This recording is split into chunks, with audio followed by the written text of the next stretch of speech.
الحمدللہ رب العالمین والعاقبۃ للمتقین والصلاۃ والسلام علی خاتم النبیین صلی اللہ علیہ وآلہ وصحبہ وبارک وسلم۔ 11 پروڈکشن کے ناظرین، السلام علیکم ورحمۃ اللہ وبرکاتہ۔ امید کرتا ہوں تمام احباب بخیر وفیت ہوں گے۔ ابھی سوشل میڈیا پہ ایک کلپ نظروں سے گزرا جہاں پہ ایک صاحب مجمع میں محفل میں جھوم کر لطف اندوز ہو کر عوام کے بیچ ایک شعر بار بار پڑھ رہے تھے، دمادم مست کلندر علی دا پہلا نمبر۔ تو ہمیں بھی اس بات پر سمجھنے اور غور کرنے کی اور پورا غور کرنے کی ضرورت ہے کہ ہم نے عقیدہ کسی قوال سے، کسی نعت خواں سے نہیں لینا، بلکہ عقیدہ یا اللہ پاک کا قرآن ہے یا نبی پاک کا سونا اور پیارا فرمان علی شان ہے۔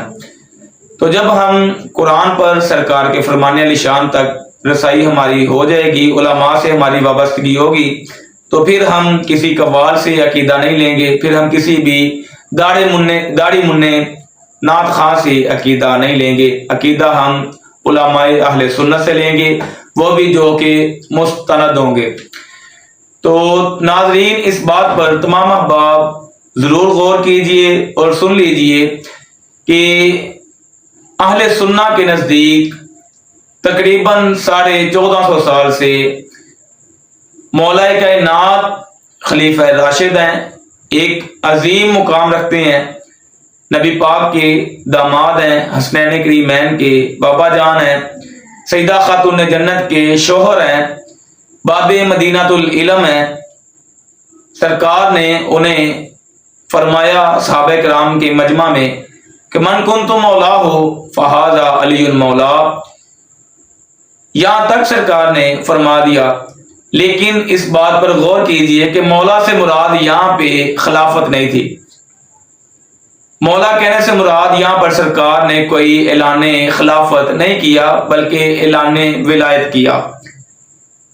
سرکار نے یہاں پہ جو فرمایا نا کہ جس کا میں مولا ہوں اس کا علی مولا ہے، یہاں پہ خلافت مقصود نہیں تھی۔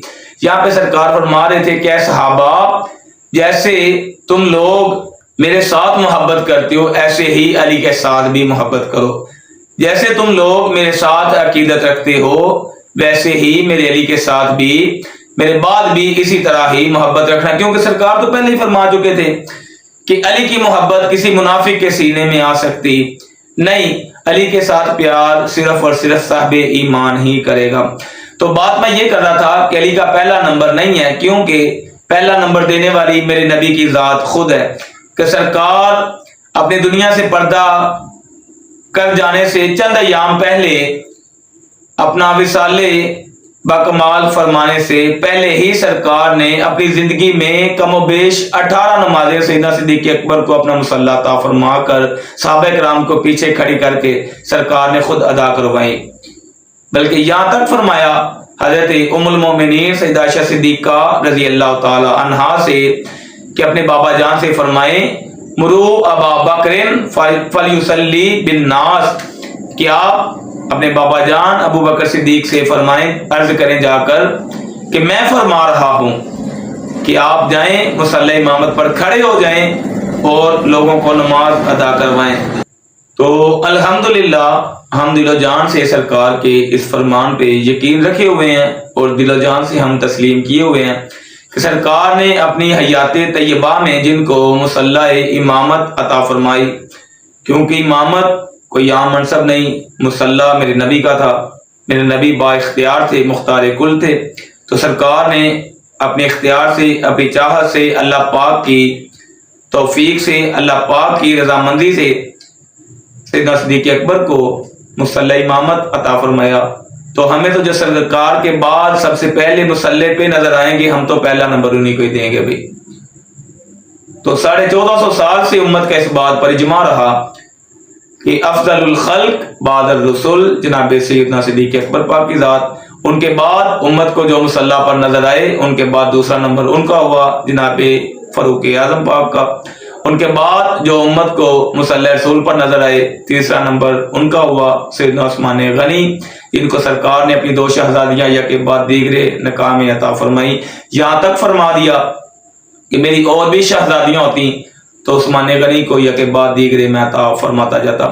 اس کے بعد چوتھے نمبر پر مولا کائنات مصلی رسول پر ہمیں نظر آئے تو الحمدللہ العظیم ہم وہی باتوں پر دل و جان سے عمل پیرا ہیں، تسلیم کیے ہوئے ہیں۔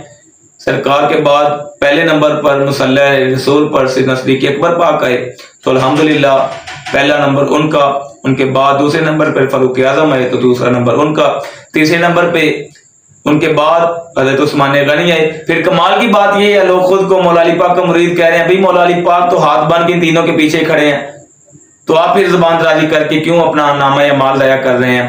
اس بات پہ تمام احباب ناظرین غور کیجئے اور لکھ لیجئے اپنی دلوں کی تختیوں پر کہ جو بھی بندہ عظمت شیخین کا منکر ہوگا وہ دار اسلام سے خارج ہوگا بالاجماع۔